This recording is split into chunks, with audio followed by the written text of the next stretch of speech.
Assalamualaikum warahmatullahi wabarakatuh. Selamat pagi, salam sejahtera untuk kita semua. Shalom, Om Swastiastu, Nama Budaya, Salam Kebajikan. Tabi pun tabi ngaling puro. Kami dari kelompok 1 yang beranggotakan saya Taskia Emilia Marsha, saya Lovely Divya, saya Julian Beni Widya, saya Rehan Andreas Silayan, saya Raihan Putra Dika, saya Ahmad Farel. Di sini kami akan mempresentasikan hasil diskusi kami terkait materi pasar.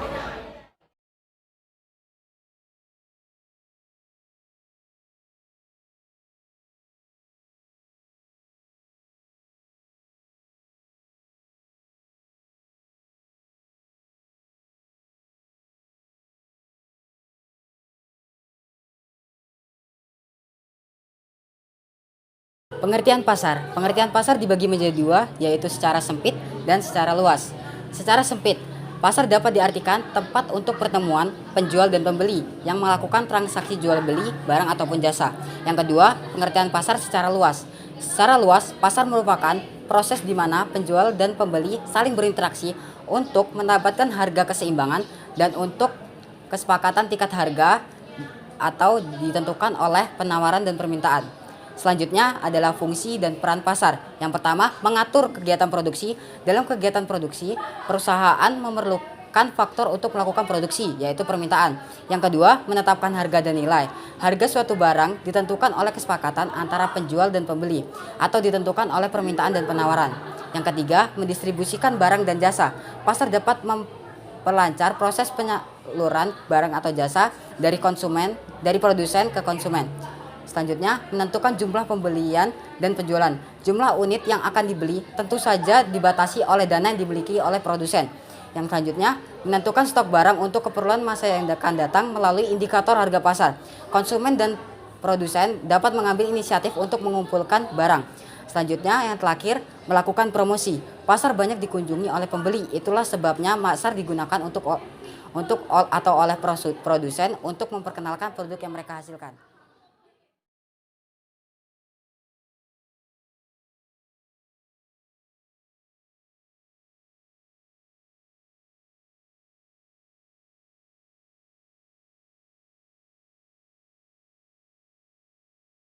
Macam-macam pasar.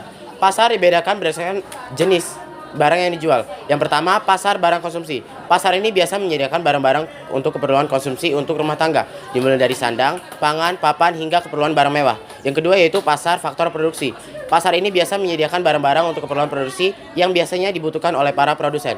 Yang kedua, berdasarkan wujudnya. Pasar dibedakan menjadi dua, yaitu satu, pasar konkret. Pasar konkret adalah pasar yang biasa pasar tempat kegiatan jual beli yang dapat disaksikan secara langsung. Yang kedua yaitu pasar abstrak. Pasar abstrak adalah pasar di mana kegiatan jual belinya tidak dapat disaksikan secara kasat mata. Yang ketiga berdasarkan barang yang dijual. Pasar dapat juga dibedakan menurut jenis barang yang dijual dan dikaitkan dengan barang yang biasa di pasar tersebut.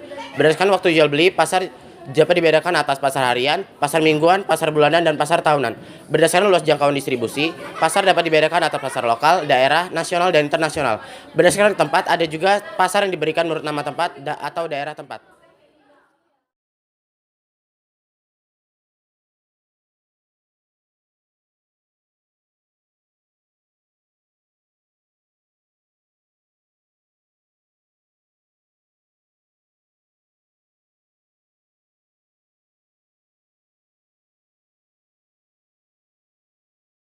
Bentuk pasar. Bentuk pasar itu dibagi menjadi dua, yaitu pasar persaingan sempurna dan pasar persaingan tidak sempurna. Kita masuk dalam pasar persaingan sempurna. Pasar persaingan sempurna itu menggambarkan suatu keadaan di mana pembeli dan penjual tidak dapat mengaruhi harga, sehingga harga pasar murni hasil interaksi antara permintaan dan penawaran. Adapun ciri-ciri dari pasar persaingan sempurna, yang pertama, bersifat homogen dan tidak dapat dibedakan. Yang kedua, adanya banyak pembeli dan banyak penjual. Dan yang ketiga, adanya kebebasan dalam mengambil keputusan. Kita masuk dalam kebaikan pasar persaingan sempurna. Yang pertama, pasar persaingan sempurna memberikan barang yang harganya logis. Yang kedua, terpacu untuk berproduksi secara efisien. Dan yang ketiga, atau yang terakhir, pasar sumber daya produksi juga bebas keluar atau masuk, sehingga kegiatan ekonomi lebih bergairah atau sehat.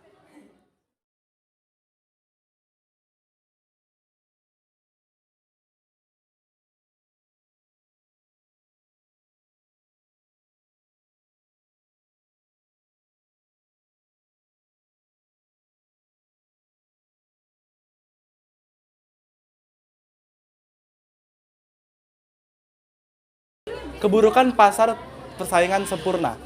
Barang yang diperjualkan bersifat homogen, jadi tidak ada produk keunggulan dibandingkan produk lain. Pasar tidak sempurna. Pasar tidak sempurna dibagi menjadi 3. Ada pasar monopoli, pasar oligopoli, dan pasar monopolistik. Pasar monopoli dari segi bahasa yang artinya bahasa mono yang artinya satu dan poli yang artinya penjual. Monopoli dapat didefinisikan sebagai pasar yang hanya memiliki satu pedagang dalam satu pasar. Jadi tidak ada barang substitusi yang dekat.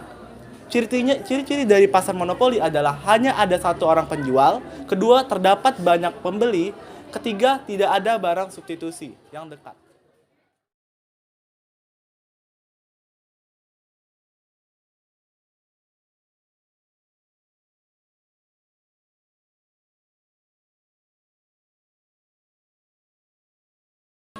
Penyebab timbulnya pasar monopoli yang pertama itu adalah ditetapkan oleh undang-undang, kemudian yang kedua penggabungan dari berbagai perusahaan untuk mengolah modal dalam jumlah besar dan untuk memproduksi suatu barang dengan teknologi yang canggih. Kemudian yang ketiga itu adanya daya cipta atau karya hasil seseorang yang diberikan kepada perusahaan untuk dilakukan produksi. Kemudian yang kedua ada peran pemerintah dalam adanya pasar monopoli. Yang pertama mencegah terjadinya monopoli itu sendiri, kemudian yang kedua mengizinkan perusahaan-perusahaan baru, kemudian yang ketiga menambah penawaran terhadap barang di dalam negeri dengan jalan salah satunya yaitu impor, kemudian yang keempat pemerintah mendorong untuk meningkatkan harga eceran tertinggi. Kemudian ada kebaikan dari pasar monopoli atau suatu keuntungannya. Yang pertama, menghindari produk-produk dari tiruan atau dari persaingan yang tidak baik. Kemudian yang kedua, itu timbulnya skala ekonomi untuk menurunkan biaya produksi. Kemudian yang ketiga, itu adanya pendorongan terhadap peningkatan kinerja suatu penelitian atau pengembangan dan mendorong penggunaan mesin-mesin generasi terbaru dengan teknologi yang tinggi. Kemudian ada keburukannya. Yang pertama, keburukannya itu menyalahgunaan kekuatan ekonomi. Kemudian yang kedua, terjadinya pelecehan seksual terhadap posisi konsumen. Kemudian yang ketiga, itu adanya kesenjangan terhadap pembagian suatu pendapatan. Kemudian yang keempat, tidak adanya persaingan.